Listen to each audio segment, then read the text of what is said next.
تو سورۃ انعام جو ہے یہ 165 آیات پر مشتمل یہ مکی صورت ہے۔ مکی کا مطلب یہ کہ ہجرت مدینہ سے پہلے نازل ہوئی ہے جی اور اس میں توحید اور رسالت کے حوالے سے مضامین زیادہ ہیں جی اور اسی پر گفتگو اللہ تبارک و تعالی نے کی ہے۔ نام اس کا انعام ہے اور انعام کہتے ہیں مویشی چوپاؤں کو، چونکہ اس میں مویشی اور چوپاؤں کے احکام بتائے گئے حلت حرمت کے، کیونکہ آپ کو یاد ہوگا سورۃ مائدہ کے اندر اللہ نے دسترخوان بچھائے تھے کھانے پینے کے۔ اب جب کھانے پینے کے دسترخوان بچ جائیں تو ظاہر ہے کہ دسترخوان میں وہی آئے جو کھانے کے قابل حلال ہو، حرام سے اب بچیں۔ اب اس صورت میں اللہ نے حلال حرام بتا دی، یہ حلال ہے، یہ حرام ہے، اس سے بچنا ہے، یہ کھانا ہے۔ تو اب یہ حلت حرمت کا حکام اس میں، اور اس صورت میں اللہ تبارک و تعالی نے توحید کا دعویٰ فرمایا الحمدللہ کہہ کے۔ جیسے پہلی صورت میں الحمدللہ سے شروع کی، ایسے اس صورت کو بھی الحمدللہ سے شروع کیا۔ تو الحمدللہ الذی خلق السماوات والارض کہہ کے تو یہ توحید کا دعویٰ کیا، اور توحید کے دعوے پر 2 نقلی دلائل پیش کیے ہیں اور 17 عقلی دلائل پیش۔ تو اس طریقے سے پوری صورت جو ہے دلائل کے اندر جو ہے وہ ہے منضبط ہے، اور اس کے اندر دیگر پھر ضمنی مضامین ہے، بعض شبہات ہیں، اس کا ازالہ کیا گیا ہے، پھر حلت حرمت کے جانوروں کے احکام پیش کیے گئے ہیں، اور بنیادی طور پہ اس کے اندر یہ حقیقت واضح کی گئی ہے اہل ایمان کے لیے کہ حلال حرام جو ہے کی اتھارٹی اللہ کو ہے۔ اچھا، اللہ کسی چیز کو حلال قرار دیتا وہ حلال، کسی کو حرام قرار دیتا وہ حرام، اور اللہ تبارک و تعالی بذریعہ وحی اپنی انبیاء کرام علیہ الصلوۃ والسلام کو مطلع کرتا ہے، اور انبیاء کرام آگے امت کو بتلاتے ہیں کہ یہ چیز حلال، یہ حرام۔ کوئی شخص اپنی طرف سے کسی چیز کو حلال حرام نہیں کر سکتا۔ جیسے زمانہ جاہلیت میں لوگ کسی چیز کو اپنی مرضی سے حلال حرام کر دیتے تھے، لیکن اے مسلمانوں تم سن لو، یہ کسی کے کرنے سے حلال، کسی کرنے سے حرام نہیں ہوتا۔ لہذا یہ واضح کر دیا اللہ نے اس میں کہ جس چیز کو اللہ نے حلال کر دیا ہو تمہیں حرام کرنے کا حق نہیں ہے، اللہ ہی کو حق ہے کہ اللہ اس کے مطابق یہ بذریعہ وہی آپ کو مطلع کریں۔ یہ حقائق کی صورت میں بیان کیے گئے، اور ظاہر ہے کہ یہ زندگی کی بہت بڑی ضرورت ہے کہ انسان قدم قدم پہ حلال حرام کے بارے میں جو وہ سوال کرتا ہے، لیکن اللہ نے ایسے ضابطے بنا دیے ہیں اور نبیوں نے آ کے اس کو متعین کر دیا ہے۔ تو یہ اس میں بیان کیا گیا، اور جہاں تک اس کی جو ہے فضائل و فوائد کا تعلق ہے تو یہ بڑی عجیب و غریب صورت ہے کہ اگر آپ کا کوئی بہت بڑا مقصد یا کسی بہت بڑی مصیبت میں آپ پھنس گئے ہوں تو 41 ٹائم کا ختم کریں اس صورت کا، 41 مرتبہ اس صورت بیٹھ کے پڑھ لیں، اکیلا آدمی پڑھ لیں یا چند لوگ مل کے پڑھ لیں، تو یہ ایسی زبردست ہے کہ 41 دفعہ پڑھ کے دعا کر لیں، وہ بڑی مصیبت سے چھٹکارا ہو جاتا ہے۔ 41 ٹائم پڑھنا ہے اور ایک ختم اس کا ہوگا، ایک ہی ختم میں کام ہو جاتا ہے، جو پیسے آتے ہیں اس کی۔ تو یہ ایک فائدہ، اور دوسرا فائدہ یہ کہ جانور جو عام طور پہ گھروں میں جانور رکھے ہوتے ہیں، مویشی رکھے ہوتے ہیں لوگوں نے، مویشی اگر بیمار ہو جائیں، گھوڑا رکھا ہوا ہے، گدھا سواری کا رکھا ہوا ہے یا اور جانور رکھے ہوئے ہیں، تو اگر بیمار ہو جائے جانور تو یہ سورۃ انعام گڑ کے اوپر دم کریں، گڑ پہ دم کر کے وہ گڑ چٹا دیں جانور کو، کیسا بھی بیمار ہو وہ ٹھیک ہو جائے، کیونکہ انعام ہے مویشیوں کے نام پہ یہ صورت، تو اللہ نے اس میں ان کے لیے بڑی شفا رکھی۔ ذرا آج لوگ پیٹ رکھتے ہیں گھر میں اور پیٹ بیمار ہوتا ہے، خیر یہاں مغربی دنیا میں تو ڈاکٹر ملتے فوراً ڈاکٹر والے لے جاتے ہیں، لیکن بہت سے ایسے خطے ہیں کہ جہاں پر جو ہے چک دیہات ہے گھر کیا کریں، تو اس کے لیے انعام تلاوت کر کے گڑ کی اس کے اوپر پیس پہ دم کریں اور گڑ چٹا دیں، 1-2 دفعہ کے اندر ہی وہ جانور بالکل ٹھیک ہو جائے۔ اس میں عجیب خاصیت رکھتی۔ اور تیسری بڑی زبردست چیز ہے اس میں کہ آج کل آپ کو پتہ لوگ اگر آپ کا ٹینٹ قبضہ کر کے بیٹھ گیا یا آپ کی زمین پہ کسی نے قبضہ کر لیا، مکان قبضہ کر کے بیٹھ گیا اور نکلتا نہیں ہے، اور یہاں کتنے مسائل پیش آتے ہیں، اس کے لیے اس میں بڑی زبردست خاصیت ہے، 3 مرتبہ تلاوت کرے روزانہ، 3 مرتبہ تلاوت کر کے اللہ سے دعا کر لیں کہ یا اللہ اس نے ناجائز قبضہ کر لیا میری پراپرٹی پہ، یا اللہ اس کو یہاں سے دفعہ دور کر۔ کہتے ہیں کہ یہ 11 دن کے اندر اندر بندہ خود ہی بھاگ جائے گا، یہ بڑی کام کی لے لیتے ہیں، کرایہ بھی نہیں ملا اور ٹینشن الگ۔ تو یہ 3 مرتبہ پڑھیں اور دعا شروع کر دیں تو 11 دن کے اندر اندر جو ہے وہ کیسا بھی زبردست آدمی ہوگا دشمن، وہ دفع ہو جائے گا۔ تو دشمن کو بھگانے کے لیے زبردست اس میں اکثیر نسخہ ہے۔ تو قرآن نے کہا وَنُنَزِّلُ مِنَ الْقُرْآنِ مَا هُوَ شِفَاءٌ، تو ہر قسم کی شفا اور ہر قسم کا نفع، یہ تو پھر قرآن کا کمال ہے۔ بعض لوگ یہ تو وہ غلط فہمی پھیلاتے ہیں جی قرآن ان چیزوں کے لیے نہیں آیا، قرآن کی تعلیمات ہیں، قرآن تو عمل کے لیے آیا ہے۔ وہ یہ کہہ کے اصل میں قرآن کی حیثیت کو کم کرتے ہیں، ورنہ عمل کے لیے تو ہر کتاب ہی ہوتی ہے، ہر کتاب عمل کے لیے ہوتی ہے، تو وہ تو قرآن کی خصوصیت نہیں ہوئی۔ اس کا کمال تو ہے کہ عمل کے ساتھ ہونے کے لیے ہونے کے ساتھ ساتھ یہ دیگر منافع آپ کی زندگی کے بھی اس کے اندر بند ہیں۔ آپ بیمار ہیں تو پڑھ لیں شفا ہو جائے، آپ کا دشمن تنگ کر رہا پڑھ لیں شفا ہو جائے، آپ کی مصیبت آئی پڑھ لیں جو آپ کو نجات ہو جائے. یہی اس کی خصوصیت ہے کہ قرآن کریم میں اللہ نے زندگی کے ہر پہلو کے حوالے سے منافع رکھے ہیں. بالکل نفع سی کتاب خالی نہیں ہے, اور یہ اس کا کمال. یہ سورۃ انعام آیت نمبر 124 124 نمبر آیت ہے.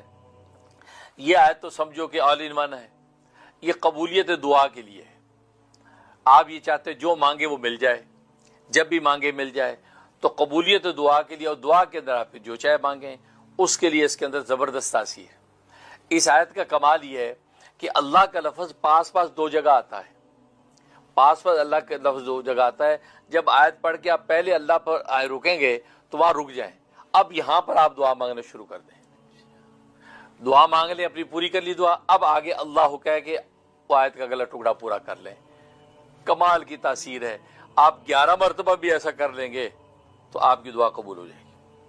اور تہجد کے وقت اگر کوئی بیٹھ کے کرے گا تو دعا کے رد ہونے کا سوال ہی نہیں ہے. تو وہ آیت ہے. اعوذ باللہ من الشیطان الرجیم. وَإِذَا جَاءَتْهُمْ آیَةٌ قَالُوا لَن نُؤْمِنَ حَتَّى نُؤْتَى مِثْلَ مَا أُوتِیَ رُسُلُ اللَّهِ اللَّهُ أَعْلَمُ حَيْثُ يَجْعَلُ رِسَالَتَهُ. ترجمہ. اور جب آتی ہے ان کے پاس کوئی نشانی, کہتے ہیں ہم ہرگز ایمان نہیں لائیں گے یہاں تک کہ ہمیں بھی دیا جائے اس طرح کی چیز جو اللہ تعالیٰ کے رسولوں کو دی گئی ہے. اللہ تعالیٰ خوب جانتا ہے جہاں اس نے رکھنی اپنی رسالت.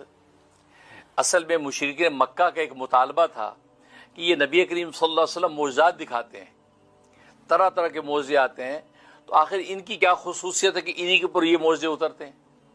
آخر ہم تو یہ تو ایک در یتیم ہے, یتیم بچہ اس منزل پہ پہنچ گیا اور مال و دولت و منصب بھی کوئی نہیں ہے, اور ہم تو بڑے بڑے سردار ہیں اور ہمارے تو نسلوں کے نسل سرداری میں چلی آ رہی. آخر کیا اس کی خصوصیت, اس کو یہ مل گیا کمال کہ اس کے ہاتھ میں معجزے ظاہر ہوتے ہیں, ہمارے ساتھ کیوں نہیں ہوتا؟ اگر اللہ تبارک و تعالی ہمیں بھی اس طرح کی نشانیاں دے, ایسے معجزہ ہمارے ہاتھ سے ظاہر کرے, تو پھر ہم سوچیں گے کہ ہم اس رسول کو مانے کہ نہ مانے. یہ اس طرح کے مطالبہ ہے کہ اس پر اللہ تبارک و تعالی آیت اتاری کہ بھائی یہ جو نشانیاں آتی ہیں نا نبیوں کے پاس, یہ اللہ جو ہے جس کو چاہے رسالت و نبوت دیتا ہے. یہ استفائی چیز ہے, یہ جو ہے آپ کی اپنے زور کی چیز نہیں ہے. ٹھیک ہے نا. کہتا ہے کہ یہ الیکشن نہیں ہے, سلیکشن ہے. یہ الیکشن نہیں ہے, سلیکشن ہے. اللہ جس کو سلیکٹ کر دیتے اس کو دیتے ہیں, اس کو رسالت ملتی ہے. تو یہ نہیں کہ تم کس میں صلاحیت اس کو دیں جس میں نہیں, ایسا نہیں ہے. اللہ تبارک و تعالی جہاں چاہے رسالت رکھے. لہذا یہ کہنا کہ ہمیں اسی طرح کی نشانی و معجزہ ہمیں بھی ملے جیسے اس کو ملا ہے, یہ نہیں ہو سکتا. اس میں آپ نے دیکھا مثل ما اوتی رسول اللہ, یہ اللہ کا لفظ ہے. یہاں رک جائیں, یہاں پہ دعا کریں, یا اللہ میرا فلاں کام ہو جائے, فلاں حاجت پوری ہے, فلاں مشکل دور ہے, دعا مانگنے خوب. اور لکھا ہے کہ 25 مرتبہ ایک دعا کو دہرائیں تو دی بیسٹ ہے. مطلب کاروبار کی مندی جاری, کاروبار خوب چل جائے, یا اللہ کاروبار خوب چل جائے, یا کاروبار میں برکت, تو 25 مرتبہ اس کو دہرا دیں اپنی دعا کو. اولاد نہیں ہے تو 25 مرتبہ یا اللہ یہ نیک سارے اولاد عطا فرما دے, یا اللہ اولاد دے دے, یا اللہ 25 مرتبہ دہرا دیں. پھر اگلا ٹکڑا پڑھ لیں اللہ عالم حیث یجعل رسالتہ, یہ کہہ کے جو ہے پھر اس کے بعد اختتامی دعا کر کے فارغ ہو جائے. یہ کمال کی چیز ہے. یہ 11 دن میں ہی آثار نظر آنے لگتے ہیں, ورنہ ایک چلے سے اوپر آپ کو جانے کی ضرورت پیش نہیں آئے گی. کیسا بھی مسئلہ ہوگا اللہ تبارک و تعالیٰ پورا کر دیں گے. اور دوسرا فائدہ اس میں, کوئی عہدہ حاصل کرنا چاہتے ہیں آپ, کوئی بادشاہت کا عہدہ ہے, وزارت کا عہدہ ہے, کوئی اور عہدہ لینا چاہتے ہیں, یا اپنی جاب کے اندر کوئی پروموشن چاہتے ہیں, کمال کی تاثیر ہے. اسی آیت کو اسی طرح پڑھیں اور وہ پہلے اللہ کے اوپر وقف کر کے آپ اس پہ اپنے عہدے کی دعا کر لیں, اس کے بعد اس کو پورا کر لیں. تو یہ جو ہے دعا کر لیں اور تہجد وقت کر لیں تو دی بیسٹ ہے, ورنہ کسی بھی نماز کے بعد کر لیں. انشاءاللہ آپ کو جو بھی عہدہ مطلوبہ ہے وہ آپ کو جائز طریقے سے یہ اس میں تاثیر. اس لیے کہ ظاہر ہے کہ دوا اور غذا کی تاثیر یہ خود اللہ تبارک و تعالی ہی پیدا کرتے ہیں. دوا اپنی ذات کے اندر کوئی حیثیت رکھتی نہیں ہے. کتنے دوا کھانے والے ہیں, دوا ساری زندگی کھاتے ہیں, شفا حاصل نہیں ہوتی. کتنے غذا کھانے والے ہیں, ساری زندگی غذا کھاتے ہیں لیکن قوت اور صحت ملتی نہیں ہے. کیوں؟ اس لیے کہ دوا اور غذا یہ خود اپنی تاثیر کو ظاہر کرنے میں اللہ تبارک و تعالیٰ کے محتاج ہیں. اللہ تبارک و تعالیٰ کا اشارہ ہوتا ہے تو اس کے اندر تاثیر ظاہر ہو جاتی ہے. یہاں تک کہ اگر یہ ذریعے نہ بھی ہوں، محض اللہ تبارک و تعالیٰ کا منشا اور مرضی شامل ہو جائے تو بغیر دوا اور غذا کی بھی اللہ تبارک و تعالیٰ اس کی تربیت کر دیتے ہیں۔ اسی طریقے سے علم و اخلاق بھی اس وقت تک نافع نہیں ہو سکتے جب تک اللہ تبارک و تعالیٰ کا فضل نہ ہو۔ جب اللہ تبارک و تعالیٰ کا فضل شامل حال ہوتا ہے تو تھوڑا سا علم بھی اس کے لیے نافع ہو جاتا ہے اور وہ تھوڑی سی روشنی بھی اپنی منزل کو پا لیتا ہے۔ لیکن اگر اللہ تبارک و تعالیٰ کا فضل شامل حال نہ ہو تو ہزاروں ڈھیروں چراغ بلکہ آفتاب کی روشنی بھی ہو تو بھی وہ ہدایت کی منزل کو دیکھ نہیں سکتا، اس لیے وہ دل کا اندھا رہتا ہے۔ جب دل کا اندھا رہتا ہے تو آنکھیں ٹیڑھی ہو جاتی ہیں، آنکھوں کے رنگ بدل جاتے ہیں، اس عداوت کی رنگ کے اندر ہر چیز اس کو بری لگتی ہے۔ لیکن اللہ تبارک و تعالیٰ کی رحمت ہوتی ہے تو اللہ تبارک و تعالیٰ اس علم و اخلاق کو اس کی ذات کے لیے نافع بنا دیتے ہیں۔ اور اس بات کا اعلان اللہ تبارک و تعالیٰ انسان کے پیدا ہوتے ہی کر دیتے ہیں۔ جب بچہ پیدا ہوتا ہے تو اذان کا حکم ہے کہ اس کے سیدھے کان میں اذان دیں اور اس کے الٹے کان میں اقامت کریں، اور اس آنے والی اس کمزور ناتواں بچے کو یہ خبر دے دیں کہ بھلے تو اس وقت ناتواں ہے، اپنی مرضی سے اٹھا کے کھا نہیں سکتا، اپنی مرضی سے چل نہیں سکتا، اپنی مرضی سے بول نہیں سکتا، اپنی مرضی سے کسی کو پہچان نہیں سکتا، گویا کہ اس دنیا کے اندر جینے کے جو طریقے ہیں اور ترقی کی جتنی راہیں ان سے بالکل تو بے خبر ہے۔ لیکن اسے ایک ذات کی خبر اگر تو رکھ لے، اس ذات سے اگر تو باخبر ہو جائے تو پھر ساری کی ساری خبریں تیرے قدموں میں آ جائیں گی۔ اور وہ ذات کون سی ہے؟ اللہ اکبر، اللہ سب سے بڑا ہے۔ اللہ اکبر، اللہ سب سے بڑا ہے۔ اللہ اکبر، اللہ سب سے بڑا ہے۔ اللہ اکبر، اللہ سب سے بڑا ہے، کیونکہ 4 مرتبہ اذان کے اندر اس کو دہرایا جاتا ہے، اس لیے کہ سمتیں 4 ہیں، انسان کے شب و روز کے احوال 4 ہیں، کہیں مشرق ہے، کہیں مغرب ہے، کہیں شمال ہے، کہیں جنوب ہے۔ خود انسان کی حالتیں بھی 4 ہیں، اس کی تنہائی کی حالت ہے، جلوت اور مجلس کی حالت ہے، اور اسی طریقے سے دن کی حالت ہے، رات کی حالت ہے، 4 اس کی حالتیں ہیں۔ تو گویا کہ کسی بھی حالت میں دنیا کی کسی بھی سمت میں اگر تو ہوگا، بھلے تو ناتواں اور کمزور ہے، لیکن اس ذات سے اگر تو باخبر رہا تو ساری کی ساری طاقتیں تیرے قدموں میں ہیں۔ تو گویا کہ پیدا ہوتی اللہ تبارک و تعالی پیغام اس کے قلب کے اندر پیوست کر دیتے ہیں، اور پھر اقامت کے اندر مزید اس کو اور پختہ کر دیتے ہیں، گویا کہ اشارہ ایک بات کی طرف کر دیتے ہیں کہ اب جب تو بڑا ہوگا تو تجھ پر ایک نماز لازم کی جائے گی، اور نماز وہ اصل عبادت تیری نماز ہی ہے۔ باقی جو عبادتیں وہ مشروط عبادتیں ہیں، کسی پر واجب ہیں، کسی پر نہیں ہیں، لیکن نماز ایک ایسی عبادت ہوگی، تو اگر امیر ہوگا تو بھی تجھ پر واجب ہوگی، تو غریب ہوگا تو بھی تجھ پر واجب ہوگی، تو کمزور ہوگا تو بھی تجھ پر واجب ہوگی، تو طاقتور قوی پہلوان ہوگا تو بھی تجھ پر واجب ہوگی، مرد ہوگا تو بھی واجب ہوگی، عورت ہوگی تو بھی واجب ہوگی۔ گویا کہ کس حال میں تو ہوگا، یہ نماز کی عبادت تجھ پر واجب ہوگی۔ گویا کہ یہ اصل عبادت اور یہ وظیفہ تیری زندگی کا صرف نماز ہے۔ باقی جو عبادتیں ہیں، اگر تو مالدار ہوا تو زکوٰۃ بھی تجھ پر آ جائے گی، اگر تو مالدار ہوا تو حج بھی تجھ پر آ جائے گا، اگر تو صحت مند قوی ہو تو روزہ بھی تجھ پہ ہم فرض کر دیں گے، لیکن اگر تو طاقتور نہیں ہے، صحت مند نہیں ہے تو روزہ تجھ پر واجب نہیں ہوگا، اگر تو غریب مفلس ہے تجھ پر زکوٰۃ واجب نہیں ہوگی بلکہ خود تو مستحق زکوٰۃ ہوگا، اگر تیرے پر استطاعت نہیں ہے تو حج تجھ پر واجب نہیں ہوگی۔ لیکن ایک عبادت ایسی ہے تیرے پر ہر حال میں واجب ہوگی، اور وہ نماز کی حالت ہے۔ تو جب بڑا ہوگا تو تجھے پتہ چلے گا کہ اس نماز کے لیے ایک اذان ہوگی اور اذان کے بعد ایک اقامت ہوگی۔ تو گویا کہ یہ بتلا دیا کہ جیسے دنیا کے اندر جب تو آئے گا تو اذان ہوگی، اور اذان کے بعد اقامت، اور اقامت کے بعد نماز کھڑی ہو جائے گی، امام کہے گا اللہ اکبر۔ تو اشارہ اس بات کی طرف کر دیا کہ طاقتور ذات سے تو باخبر تو رہے گا، لیکن یہ نہ سمجھنا کہ دنیا میں تو ہمیشہ ہمیشہ رہے گا۔ تو دنیا میں ہمیشہ رہنے کے لیے نہیں آیا، تو دنیا میں اصل میں تو رہنے کے لیے نہیں آیا، بلکہ اس دنیا کے اندر تو گویا کہ مرنے کے لیے آیا ہے۔ یہ ساری زندگی 70-80 سال کی زندگی یہ تو سب مرنے کے سامان کرے گا، جینے کے سامان نہیں ہے۔ جن کو ہم جینے کے سامان کہتے ہیں، حقیقت میں یہ مرنے کے سامان ہے۔ یہ مرنے کے سلیقے انسان سیکھتا ہے کہ مجھے مرنا کیسے ہے، مجھے مرنا کیسے ہے۔ تو گویا کہ مرنے کی ساری محنت ہے 70-80 سال کی، کیونکہ تجھے یہاں دنیا کے اندر بسانا نہیں ہے، بلکہ تجھے آزمائش اور وقت پورا کر کے آگے جنتوں کے اندر بسانا ہے۔ تو جب وہ دنیا کے اندر آ کے دیکھے گا اللہ اکبر کر کے اذان ہوئی، اذان کے بعد اقامت ہوئی، تو نماز کھڑی ہونے میں وقت کیا رہا؟ اسے کسی بھی وقت امام کہہ سکتا اللہ اکبر، نماز کھڑی ہو گئی۔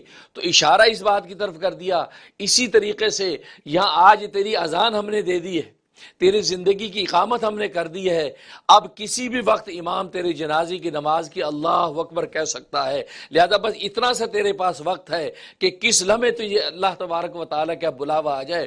ہو سکتا تو بالغ بھی نہ ہو پائے، ہو سکتا تو اس باخبر ذات کے جو خبریں بھی پا نہ پائے، اور یہاں تک کہ بلوغت سے پہلی اللہ تبارک و تعالیٰ تجھے بلا لیں اور تیری نماز جنازہ اللہ اکبر کر کے امام شروع کر دے۔ ہو سکتا تو 120 سال تک جیے، اس کے بعد تیری نماز ہو۔ تو چونکہ وقت متعین نہیں ہے، اس لیے کسی بھی وقت آ سکتی ہے۔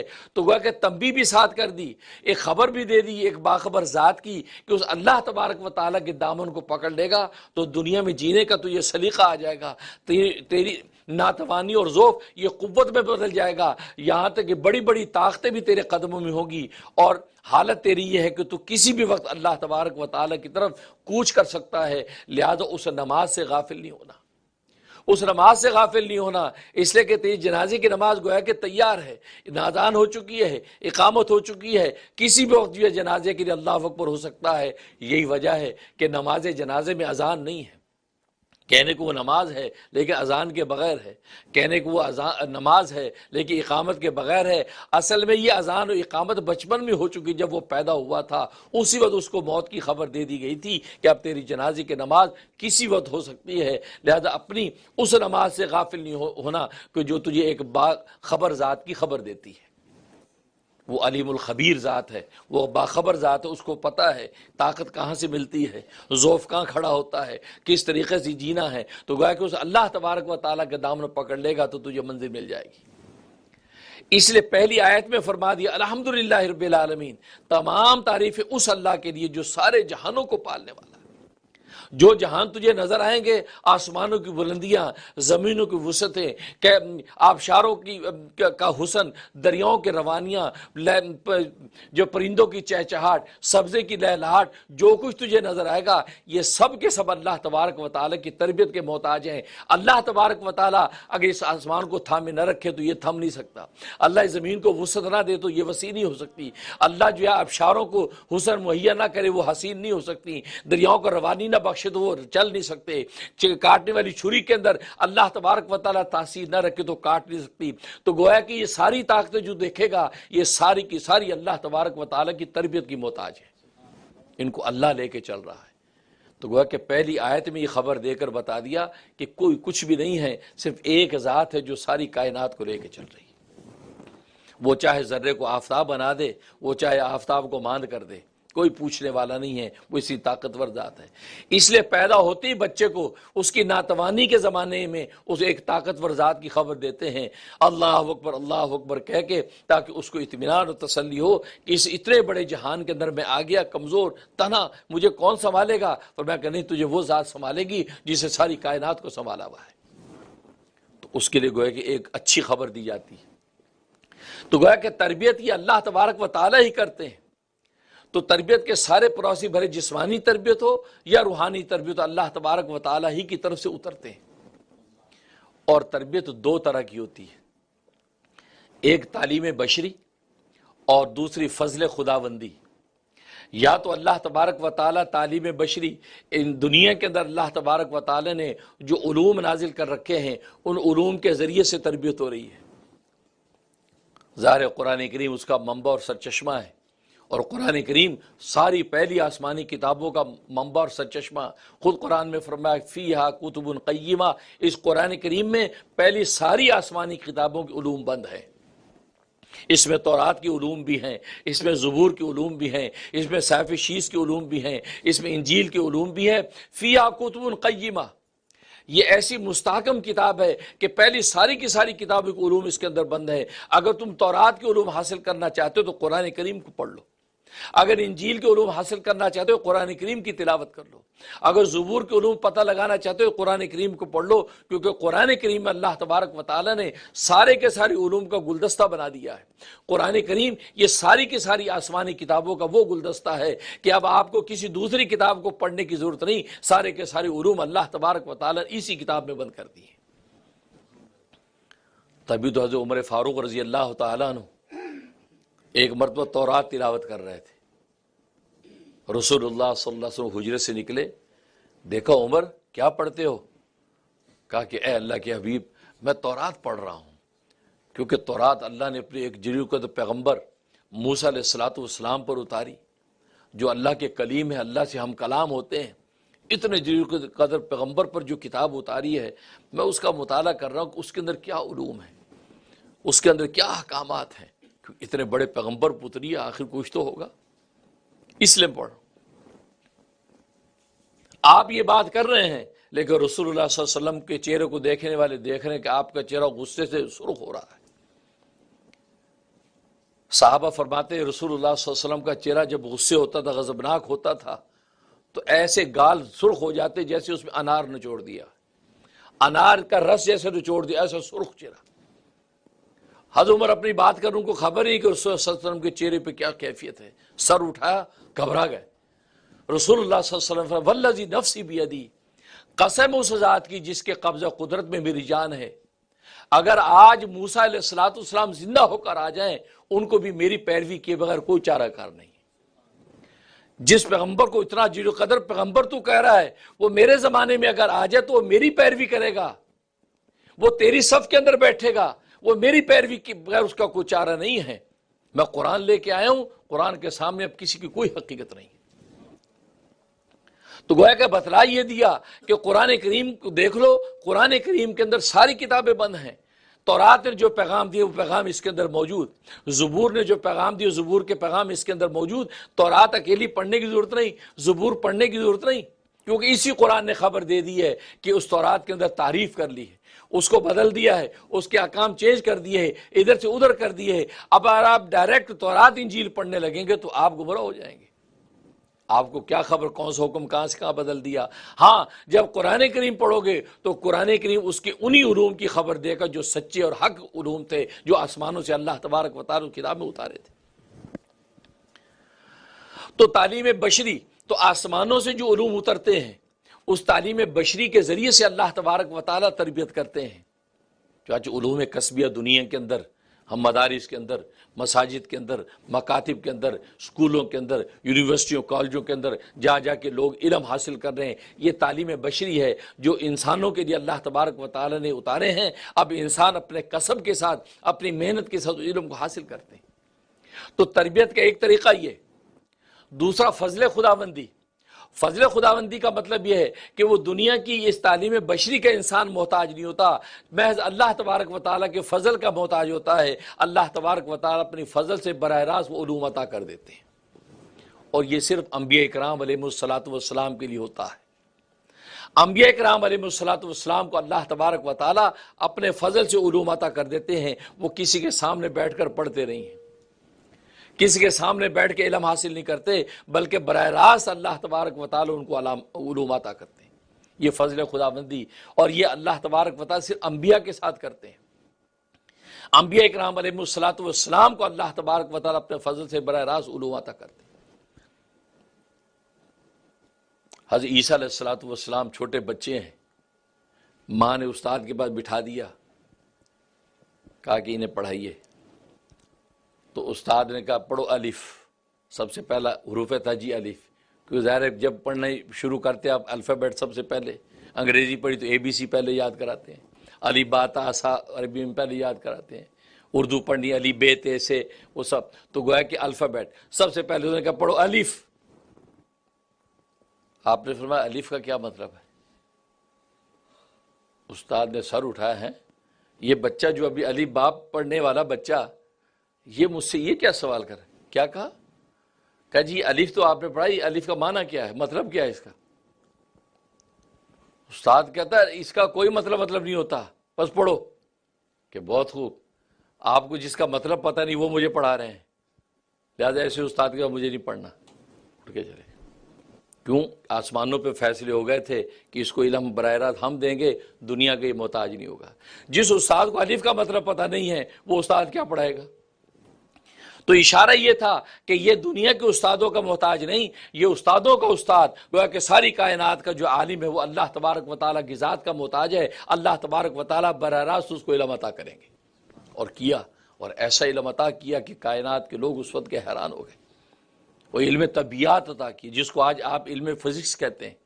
فزکس آج ساری آپ کی سائنس اور ٹیکنالوجی فزکس سے چلتی نظر آتی ہے۔ آپ کے فزکس کے اصولوں پر ہوائی جہاز اڑتے نظر آتے ہیں۔ اللہ تبارک و تعالیٰ نے وہ علم آپ کو ایسے انداز سے عطا کیا، معجزاتی انداز سے عطا کیا۔ آپ نے بھی ایک مٹی کی چڑیا بنا کر اس میں پھونک ماری، وہ ہوائی جہاز کی طرح اڑ رہی ہے۔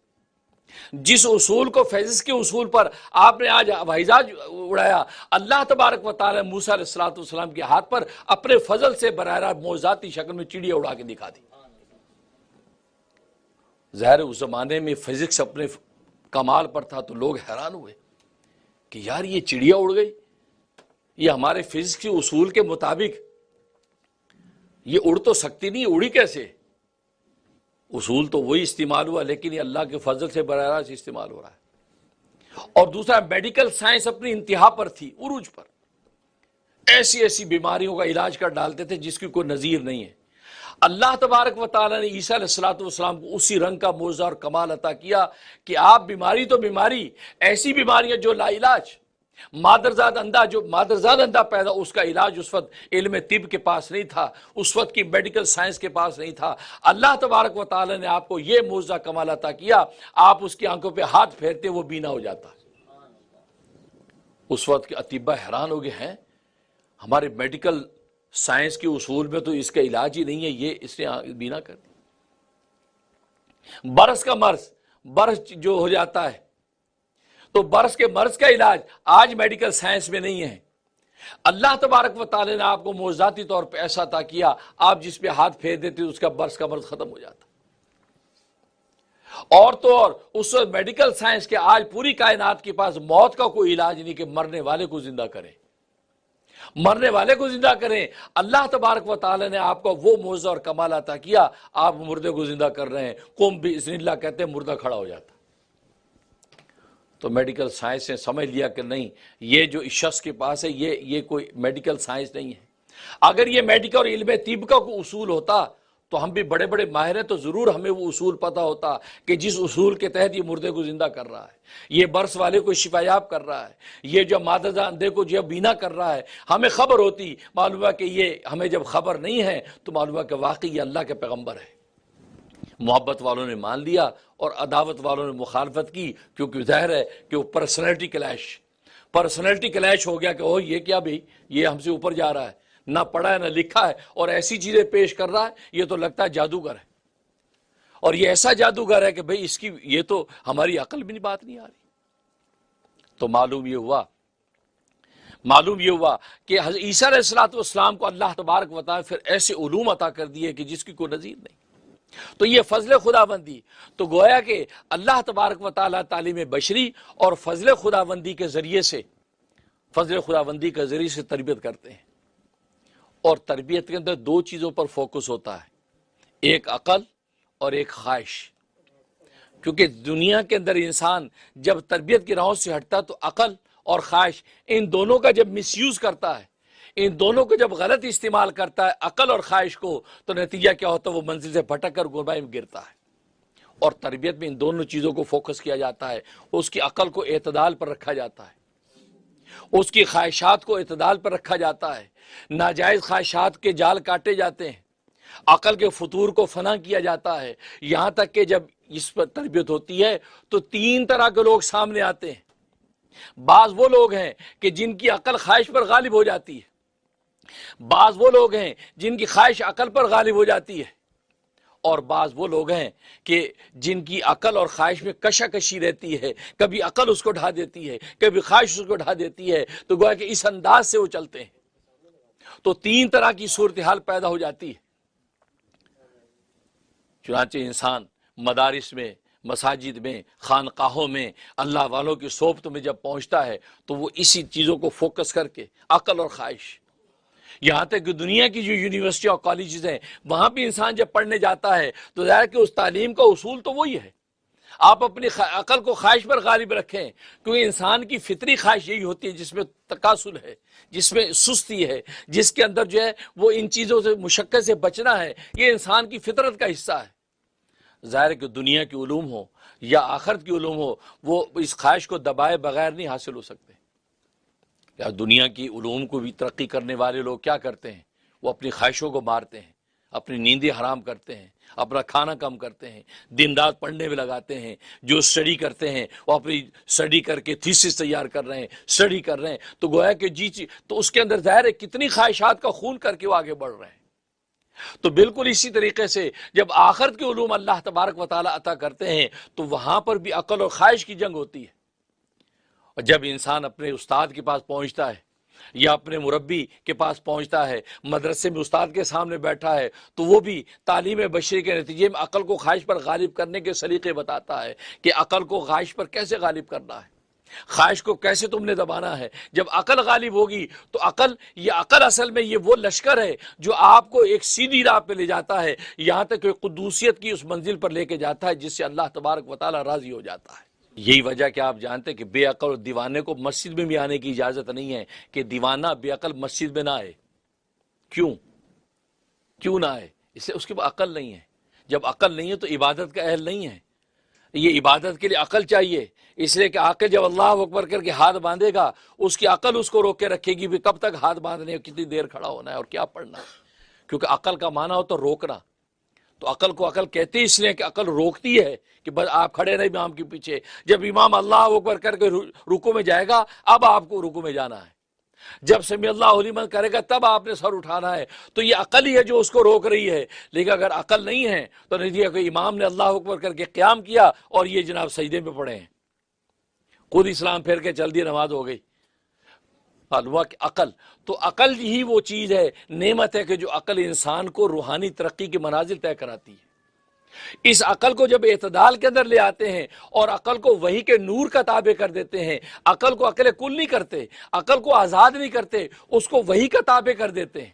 جب عقل وحی کی تابع ہو جاتی ہے، نتیجہ کیا ہوتا ہے کہ یہی عقل انسان کو جنت تک پہنچا دیتی ہے، کیونکہ عقل خود اپنی ذات کے اندر اس میں اتنی بھی عقل نہیں ہے کہ یہ بہن اور بیوی کے درمیان فرق کر سکے، یہ حلال نوٹ اور حرام نوٹ میں فرق کر سکے، خود عقل میں اتنی عقل نہیں ہے کہ یہ حلال حرام کا فرق کر سکے۔ ہاں اس کو وحی کا نور چاہیے، لہٰذا اس عقل کے گھوڑے کے لیے وحی کا نور، جب وحی کا نور اس کے اوپر ہوتا ہے، اس وحی کے نور کے اندر یہ عقل کا گھوڑا راستہ تلاش کر کے اپنے بیٹھنے والے کو منزل پہ پہنچاتا ہے۔ اس لیے عقل بہت بڑی نعمت ہے، اس کا شکر کیا کرو یا اللہ تو نے ہمیں عقل عطا فرمائی ہے۔ ہاں عقل کا مس یوز اور غلط استعمال یہ انسان کو گمراہ کرتا ہے، لہٰذا انسان اس عقل کے غلط استعمال کی وجہ سے گمراہ ہو جاتا ہے۔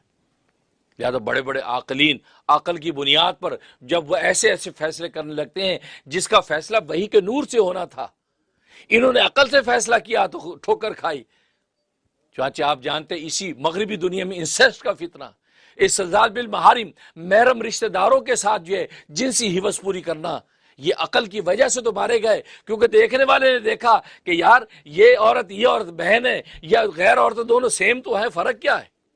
کوئی فرق نہیں ہے۔ لہذا اپنا جنسی تعلق اپنے محرم رشتہ داروں سے قائم کرنا یہاں کا فتنہ و فساد بن گیا عقل کی وجہ سے۔ کیوں؟ عقل کو غلط سے استعمال کیا، کیونکہ یہاں پر عقل کے پاس سوال کا جواب نہیں تھا، یہاں عقل کو وحی کی روشنی چاہیے تھی۔ خنزیر اور بکرے کے گوشت میں کیا فرق ہے؟ عقل سے پوچھا تھا، عقل نے کہا کوئی فرق نہیں ہے، حالانکہ عقل کے کمپیوٹر کے اندر یہ سوال فیڈ نہیں تھا، یہ تو وحی کے نور سے ملنا تھا۔ جب عقل سے پوچھا تو عقل نے کوئی بات نہیں، یہ بھی اینیمل ہے وہ بھی اینیمل ہے۔ وہ پہلے زمانے کے خنزیر حرام تھے، وہ گو کھاتے تھے، آج تو بڑے اچھے ہائیجینک فارموں میں پالے جاتے ہیں، بڑا پاکیزہ اور شفاف انداز سے چلائے جاتے ہیں، لہذا یہ جو ہے یہ خنزیر کا گوشت آج حلال ہے۔ عقل سے پوچھا، حالانکہ عقل جو ہے، عقل کے پاس جو اس کا فیصلہ نہیں تھا. ہاں کر لو بھائی، عقل کے پاس اس کا فیصلہ نہیں تھا، لیکن عقل سے جب سوال کر لیا، نتیجہ کیا ہوا؟ نتیجہ کیا ہوا کہ انسان جو گمراہ ہو گئے. انہوں نے کہا خنزیر کا گوشت ہے جی، جانور ہے، جیسا بکرا ہے ایسے ہی ہے. نہیں، معلوم ہے کہ عقل اس کو روشنی چاہیے وحی کی، تو وحی کی روشنی کے ساتھ جب یہ چلتا ہے تو نتیجہ یہ ہے کہ انسان منزل کو پا لیتا ہے. تو اس لیے اسے یہاں پر جو ہے تو عقل بہت بڑی نعمت ہے. حدیث میں آتا ہے سرکار دو عالم صلی اللہ علیہ وسلم سے پوچھا، یا رسول اللہ، لوگ ایک جیسی نماز پڑھتے ہیں، ایک جیسے نیک اعمال کرتے ہیں، لیکن ایک کا اجر زیادہ، دوسرے کا اجر کم ہے، آخر اس کی کیا وجہ ہے؟ سب نے جمعے کی نماز پڑھی، لیکن اجر دیکھیں گے کسی کا زیادہ کسی کا کم ہے. سب نے جمعے کی 2 رکعت پڑھی ہیں، دیکھیں اجر کم زیادہ کیوں ہے؟ سب روزے رکھتے ہیں، لیکن اجر کم زیادہ کیوں ہے؟ یہ سوال کیا. سرکار دو عالم صلی اللہ علیہ وسلم فرمایا عقل کی وجہ سے، عقل کی وجہ سے. کیونکہ عقلوں کے اندر تفاوت ہے، عقل کم زیادہ ہے دنیا کے اندر، کسی کی عقل زیادہ کسی کم ہے، تو اس بنیاد پر اللہ تبارک و تعالیٰ اجر میں فرق ڈال دیتے ہیں. کیا مطلب؟ مطلب ہے کہ جس کی عقل زیادہ ہوگی، اللہ تبارک و تعالیٰ اپنی معرفت کا نور اس کو اتنا زیادہ عطا فرماتے ہیں. جب معرفت کا نور زیادہ عطا ہوتا ہے تو اس کی عبادت کے اندر جو اخلاص، جو یکسوئی اور توجہ ہوتی ہے، وہ دوسرے کی نسبت زیادہ ہو جاتی ہے. اس خشوع اور توجہ کی وجہ سے اس کا اجر بڑھ جاتا ہے. تو عقل کی بنیاد پر فیصلے ہو رہے ہیں. تو عقل جتنی بڑھتی ہے معرفت اتنی بڑھ جاتی ہے. عقل کم ہے تو معرفت اس درجے میں کم ہے. تو گئے معلوم ہے کہ عقل بہت بڑی نعمت ہے، اس پر شکر کرنا چاہیے. اللہ تم نے ہمیں عقل عطا فرمائی. اس عقل کو وحی کی روشنی کے تابع رکھنا، اس عقل کو عقل کل نہ بنا دینا کہ ہم اپنی عقل سے فیصلے کرنے لگے. ہاں، جس سوال کا جواب عقل کے سافٹ ویئر میں ہے وہ تو ہم کریں گے، لیکن جہاں پر عقل کے پاس اس کا جواب نہیں تو وحی کی روشنی سے حاصل کر کے ہم منزل کو پائیں. آج دنیا کے اندر فساد کی بنیاد یہ بھی ہے کہ لوگوں نے عقل کو عقل کل سمجھ لیا اور سوچا ہم عقل سے ہر چیز کا فیصلہ کریں گے، ہر بات کا جواب ہم عقل سے تلاش کریں گے. حالانکہ ان کو پتہ نہیں عقل کی لمیٹڈ ہے، اس کی لمیٹیشنز ہیں، بس اس سے اوپر عقل کچھ نہیں پتہ لگا سکتی. اس کے لیے وحی کی روشنی چاہیے تھی، وحی کی روشنی چاہیے تھی کہ کون سے رشتے حرام ہیں، کون سے حلال ہیں، کیا کھانا حلال ہے، کیا کھانا حرام ہے. یہ عقل کے ذریعے سے آپ پتہ نہیں لگا سکتے، یہ آپ وحی کے نور سے پتہ لگائیں گے. تو گویا کہ تعلیم بشری اور فضل خداوندی، ان دو کے ذریعے سے اللہ تبارک و تعالی منازل کو طے کرواتے ہیں. اور تعلیم بشری کے اندر ایک تو مدارس ہیں جس کے اندر قرآن سنت کے علوم آپ حاصل کر رہے ہیں، اسکول کالج یونیورسٹیز ہیں جہاں پر اپنے اپنے فن کے علوم حاصل کر رہے ہیں، اور دوسری خانقاہیں ہیں جہاں اخلاق سنور رہے ہیں، انسانوں کے اخلاق درست کیے جاتے ہیں. کیوں کہ جیسے میں نے بتایا جسمانی تربیت کے لیے غذا اور دوا کی ضرورت ہے. دوا پراپر اس کو ملے اور غذا اس کو پراپر ملے تو وہ صحت مند قوی رہتا ہے. اسی طریقے سے روحانی تربیت کے لیے علم اور اخلاق کی ضرورت ہے. علم و اخلاق جب پراپر طریقے سے اعتدال کے ساتھ ان کو جب ملتا رہتا ہے تو اللہ تبارک و تعالی روحانی مراتب اس کے تو معلوم ہوا کہ اللہ تبارک و تعالی اصل میں مربی اعظم ہے. اور انسان کی تربیت جسمانی ہو یا تربیت روحانی ہو، دونوں کے دونوں تربیتوں کا سرچشمہ اللہ تبارک و تعالی کی ذات ہے. تبھی پہلی آیت میں فرما دیا الحمدللہ رب العالمین، تمام تعریفیں اس اللہ کے لیے ہیں جو سارے جہانوں کی تربیت کرنے والا ہے. اور پھر جب تربیت کی جاتی ہے تو پھر میں نے بتایا 2 طریقے ہیں، ایک تعلیم بشری کے ذریعے سے تربیت ہوتی ہے اور دوسری جب فضل خداوندی کے ذریعے سے تربیت ہوتی ہے. جب تعلیم بشری کے ذریعے سے تربیت ہوتی ہے تو عقل اور خواہش یہ 2 چیزیں فوکس ہوتی ہیں، اس پر گفتگو ہوتی ہے. اور جب اس پر گفتگو ہوتی ہے، اس پر ساری مشقیں کرائی جاتی ہیں، اس پر علوم جب بہائے جاتے ہیں تو پھر 3 طرح کے لوگ سامنے آتے ہیں. بعض جن کی عقل خواہش پر غالب ہو جاتی ہے، بعض جن کی خواہش عقل پر غالب ہو جاتی ہے، بعض وہ کہ جن کی عقل و خواہش کی ساری زندگی کشاکش اور کشتی رہتی ہے اور اسی حال میں دنیا سے گزر جاتے ہیں. باقی موضوع انشاءاللہ آئندہ بیان کروں گا. اللہ سے دعا ہے کہ اللہ تبارک و تعالی اپنے فضل و رحمت سے تعلیم بشری کی حقیقت ہمیں نصیب فرمائے اور ہم وحی کے نور کے ذریعے سے اپنی عقل کو استعمال کر کے اللہ تبارک و تعالی کو پالیں.